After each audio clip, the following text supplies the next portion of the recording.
This video is a continuance of the last video showing some new things in Photoshop Elements 7. It's just a preview. I'll go into depth in other videos for some of the new features, but we're just kind of seeing what is new and different. In the last video, before I ran out of time, I did not have an opportunity to show you the new defaults in the new menu for creating a new file. They actually have one now called Scrapbooking, and underneath that they have 12 by 12, 8 by 8, and 6 by 6.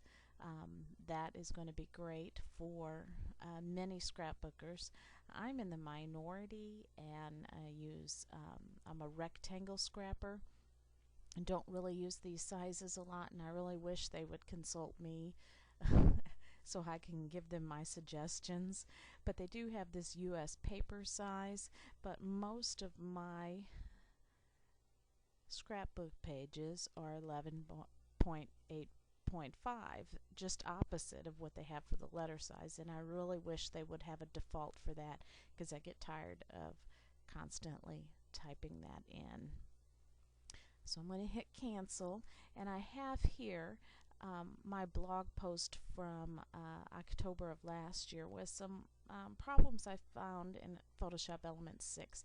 And I kind of wanted to go through and review whether or not we still had these problems in 7 or whether or not they'd been fixed.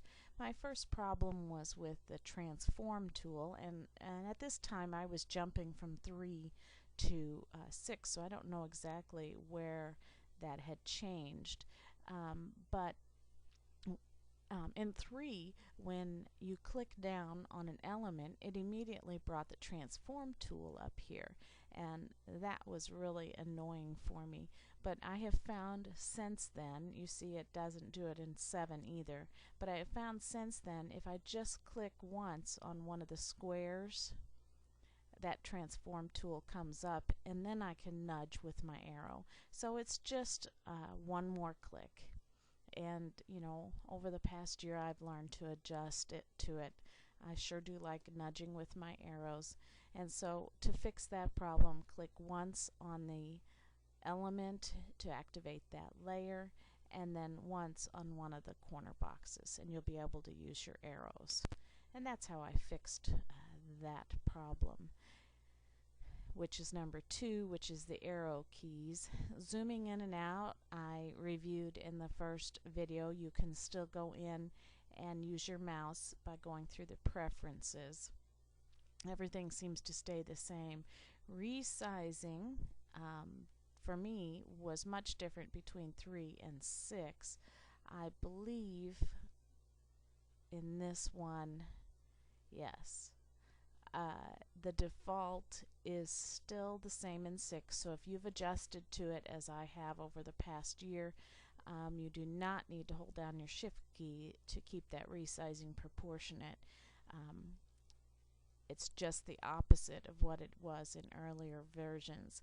Now this is one that I'm sure a lot of people are curious about. A lot of people had problems, especially if they go to other sites and the other sites recommend that they use the photo bin to get things into their layout. I don't use the photo bin.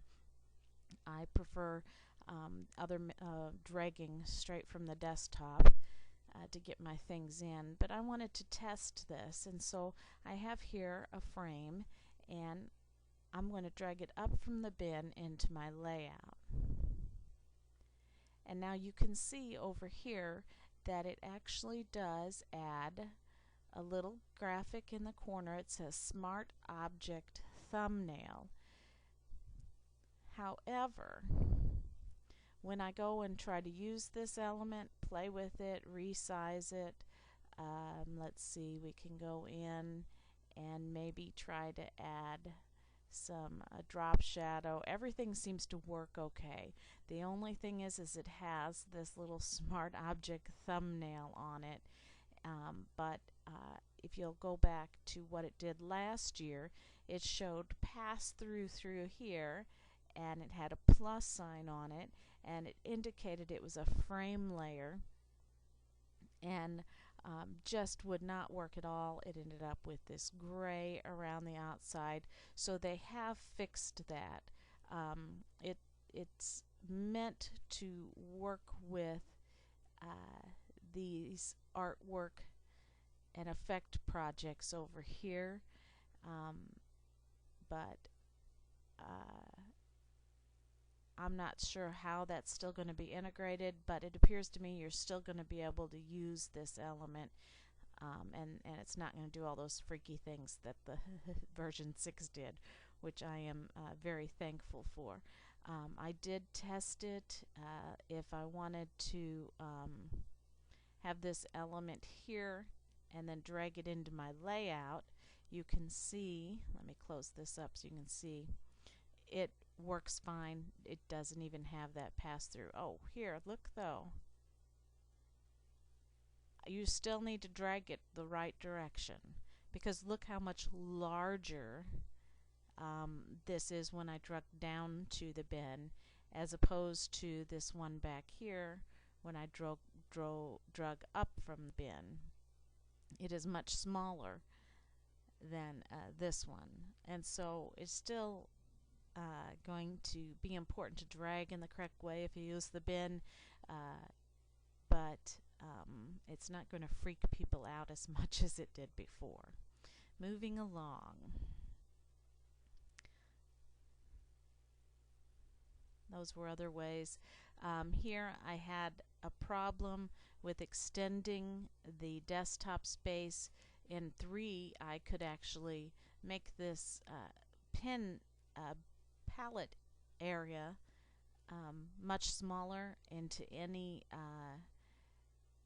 width, and I still cannot do that, and I still have problems. I tried with this toolbar. I could not get it into one length on my size screen.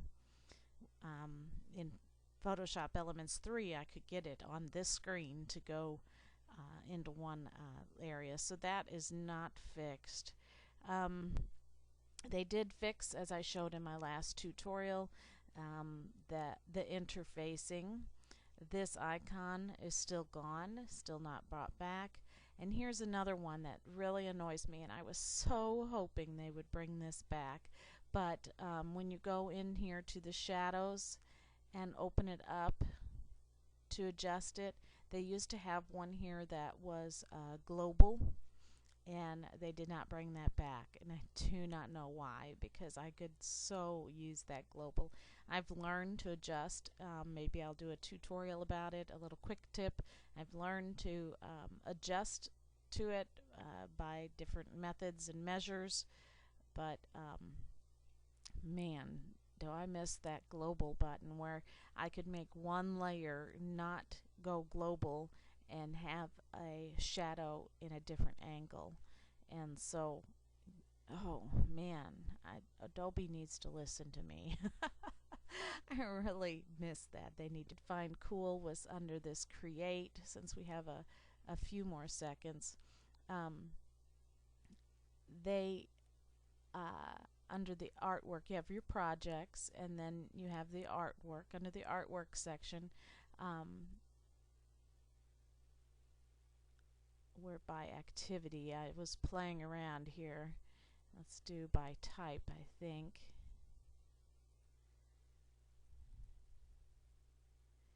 Oh, what was I using?